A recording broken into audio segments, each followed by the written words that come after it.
Fala rapaziada, sejam bem-vindos a mais um vídeo aqui no Primeira Fila. Eu sou o Kevin Nicolas e hoje é dia de volta a volta. E hoje falaremos de uma das maiores batalhas da história da Fórmula 1, o GP da França de 1979. A briga desses dois aqui, ó, Gilles Villeneuve e René Arnoux, que até hoje lembram, exaltam com razão, e contaremos a história dessa marcante corrida no vídeo de hoje. Então sem mais enrolações, vocês já sabem, bora para o vídeo.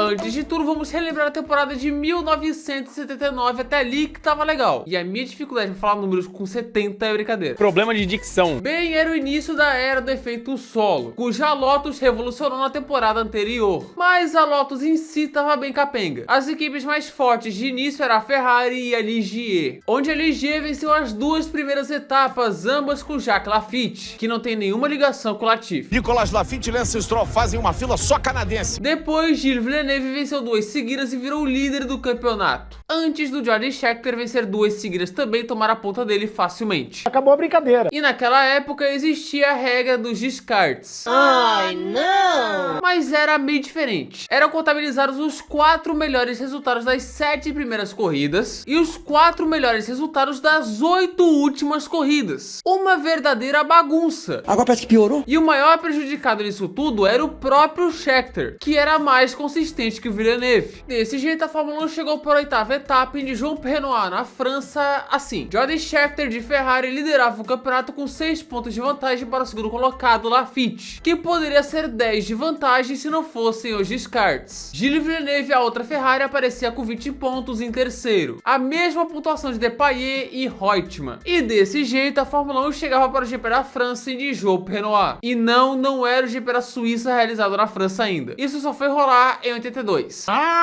Então era GP da França e já começava com uma má notícia. Patrick Depailler, o quarto colocado na tabela, foi se aventurar ali perto de sua casa em Clermont-Ferrand, de férias praticamente, pois o GP da Suécia foi cancelado, eles ficaram quase um mês sem corridas, quando quebrou ambas as pernas em um acidente de asa delta. Ele quebrou as pernas em um acidente de asa delta. E assim, era fim de temporada pra ele. Depailler, que infelizmente faleceria no ano seguinte em um acidente no circuito de Hockenheim durante testes. E para esse GP da França que vamos falar, a Ligier foi lá e falou: "Ei, Jack Hicks, dá uma chegadinha aqui rapidão." E aí chamaram o veterano Jack Hicks para o lugar dele. Dito isso, o fim de semana começou lá em Dijon. E o pole position foi Jean-Pierre Jabouille, o piloto da casa, o Messi da Fórmula 1. É sério, ele parece um pouco Messi, cara, assim, lembra mesmo.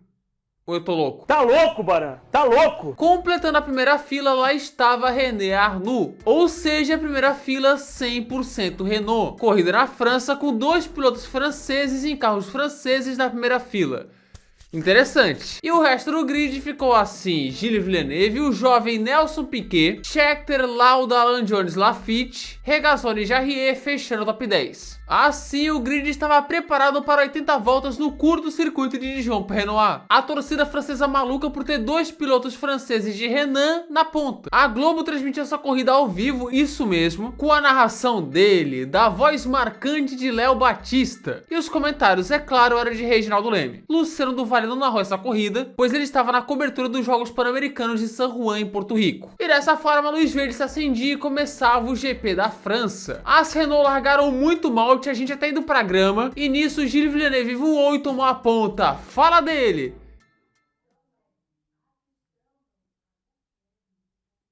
Aí eu perdi no argumento. O segundo era Jabouille e o terceiro era Scheckter. O quarto era Piquet e Arnoux caiu de segundo para nono.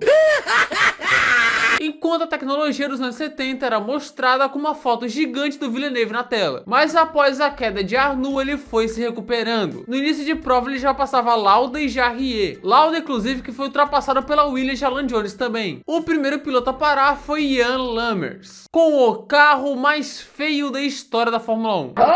E Arnoux seguia com a sua recuperação. Passou Nelson Piquet na volta 11 e Jody Scheckter na volta 15, para entrar em uma posição de pódio. Enquanto Mário Andretti ia para os boxes, tinha problemas, e a Globo metia um comercialzão no meio da corrida. Agora vou ter que inocentar a ITV. Naquele momento de prova começava o drama dos retardatários, com eles aparecendo na frente dos líderes. E vale lembrar, nessa época não era obrigatório dar passagem, não era. Então tinha que passar na raça. Jack Hicks aparecia nos boxes meio sumido na corrida. A corrida, com todo respeito, naquele momento tava um porre. Nossa, ruim. Todo mundo bem espaçado, poucas brigas, nem quebras estávamos tendo direito. Quero dizer, falando em quebra, a Brabham do Niki Lauda quebrou, que beleza.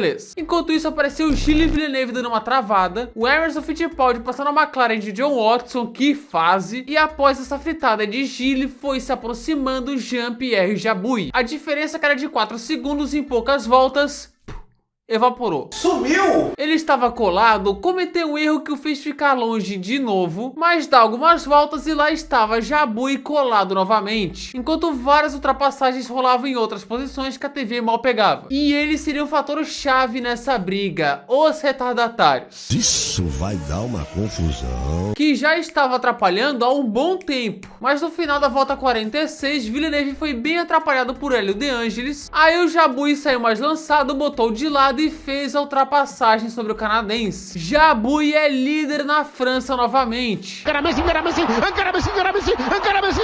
Inclusive no replay destacaram a tentativa do Villeneuve de voltar. Extraordinária a ultrapassagem de Jabouille, mas também muito boa a manobra de Villeneuve tentando recuperar a posição. Essa gente inventa cada coisa. E depois disso, Jabouille abria. Aparecia a foto dele olhando para o céu em busca de respostas. Enquanto isso, mais abandonos rolavam, incluindo de Piquet, que, nossa senhora, que panca foi essa? Jesus, meu Deus! Minha nossa, nossa! E o Jack Hicks lá, sentado assistindo a corrida. Ó paz. O líder do campeonato, Jody Scheckter, parava para trocar os pneus e caía para o oitavo. E Mario Andretti, que estava quase morando nos boxes, abandonava de vez. Pironi também ia para os boxes para abandonar. Daí a Globo botou outro comercial de lâmina de barbear no ar, e quando voltou, tome outra fritada de Gilles Villeneuve. E nisso dá algumas voltas e o Arnoux cola nele na briga pela P2. O mesmo roteiro da briga com o Jabouille.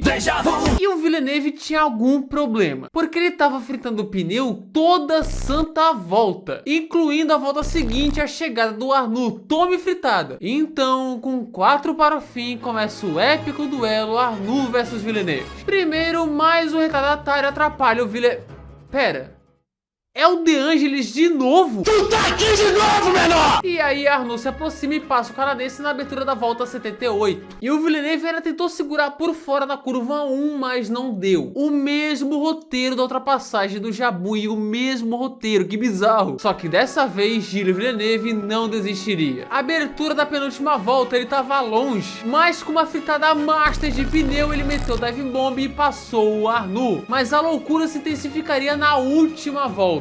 A última volta foi aberta, Arnoux colou no Villeneuve. E em mais uma fritada do canadense na curva 1, Arnoux colocou por dentro, ficou lado a lado e passou na curva seguinte, inclusive indo para fora da pista e já Elvis. Na época não existia track limits, ou seja, segue o jogo. Mas nisso ele errou, o Villeneuve chegou em cima, tentou por fora, tocou no Arnoux, mas não conseguiu passar. Mas Gilles deu um mergulhaço e passou na curva seguinte, que briga. Enquanto isso, na frente, Jean-Pierre Jabouille conquistou uma histórica vitória na França. Arnoux até tentou, mas foi Gilles Villeneuve que cruzou em segundo, com Arnoux em terceiro. Que batalha, cara. A corrida pode não ter sido das mais emocionantes, mas o duelo final entrou para a história. Só que se você acha que a transmissão da corrida estava só exaltando essa batalha, você se enganou. Achou errado, otário? O Regi e o Léo Batista estavam elogiando e tals, mas eles estavam falando também: ei, essa galera aí, velho, passou no ponto, cara, assim... Foi perigosa demais essa batalha. Tem que levar um puxãozinho de orelha da direção de prova. Ó, foi perigoso. Uma luta, quase uma vitória da garra de Villeneuve. Se bem que saindo até um pouco fora da ética da Fórmula 1. Ele arriscou demais e deve inclusive merecer, tanto ele como o Arnoux por esse final, deve merecer alguma demonstração das autoridades desportivas da FIA, sem dúvida nenhuma. Estamos novamente com imagens de Dijon Prenois e a repetição da briga entre Villeneuve e René Arnoux, brigando pela segunda posição. Uma briga realmente sensacional, mas muito perigosa, que vai dar o que falar. Reginaldo Leme. Houve brigas, enfim, por todas as posições e foi uma corrida talvez a mais emocionante dos últimos 3 anos de Fórmula 1. Principalmente essa briga final entre Gilles Villeneuve e René Arnoux pela segunda posição. Uma briga que valeu toda a corrida. Embora, como dissemos, ela tenha ultrapassado os limites da segurança.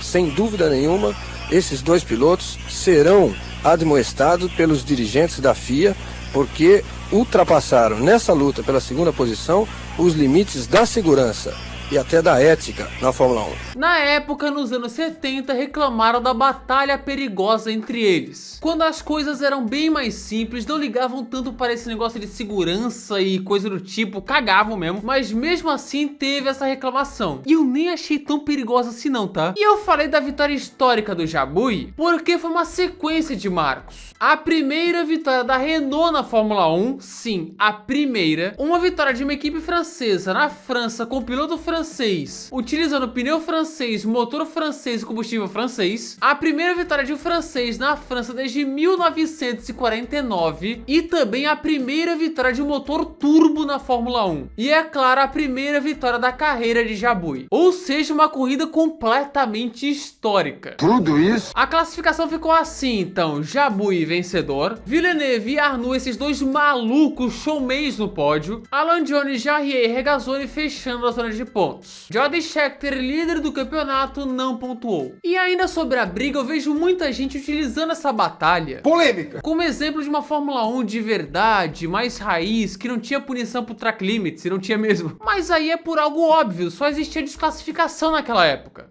Só isso de punição. Na real, tinha punição também por queima de largada, que daí era 1 minuto no tempo final de prova, como aconteceu no GP da Itália de 78. Então, poderia rolar o terrorismo que fosse nessa época, que ou seria nada ou seria desclassificação, não tinha meio termo. Mas com o passar do tempo isso foi evoluindo, a punição por stop and go começou nos anos 90, o drive-thru chegou em 2002, punições de 5 segundos em 2014, ou seja, se teria alguém punido nos critérios de hoje seria o Arnoux. E ele chegou atrás, ou seja, segue o jogo. Mas assim, os anos 70 não são o melhor parâmetro para criticar as decisões da FIA hoje. Mas enfim, segue o fluxo aqui. A classificação do campeonato estava desse jeito agora. Jody Scheckter seguia líder, mas via sua diferença cair para apenas 4 pontos. E com metade do campeonato ainda para rolar. Só que no resto do ano o favoritismo se confirmaria. Scheckter, com mais consistência nas corridas seguintes, conquistou o campeonato com 2 provas de antecedência na Itália, no que foi o único título de Scheckter de um piloto africano na Fórmula 1 e o último de um piloto pela Ferrari até 2000 com Schumacher. E o Villeneuve, a gente sabe, nunca mais teve outra chance de brigar pelo título. Quando teve, em 82, faleceu após um terrível acidente em Zolder. E esse foi o GP da França de 1979, uma das maiores batalhas da história da Fórmula 1. E tá aí, gente, se você gostou desse vídeo, se inscreva aqui no canal, ative as notificações, clique no gostei e espalhe esse vídeo com a... Pô, sinal tudo errado, mas é isso, espalha. Não se esqueça de me seguir no Instagram, @primeirafila, é fio de entrar no nosso Discord, de me seguir lá no Twitter, /x, @perfil, tudo na descrição. Valeu também aos membros, aqui estão eles, cara, aqui estão os membros, olha só que maravilha. Valeu a todos vocês que contribuem, mesmo que coisa mínima, cara, é bagulho, é 2 pila, 3 pila aí, mas vocês contribuem. Se quiser virar um, tem aqui embaixo, cara, o botão de seja membro, se não quiser também, beleza. Mande sugestões aqui nos comentários. E é isso, muito obrigado que assistiu o vídeo até aqui, não se esqueça, PAROCBR, comentário fixado, cupom Primeira Fila, 10% off, mais frete grátis, tá aparecendo aqui na tela. É nóis, tamo junto, falou!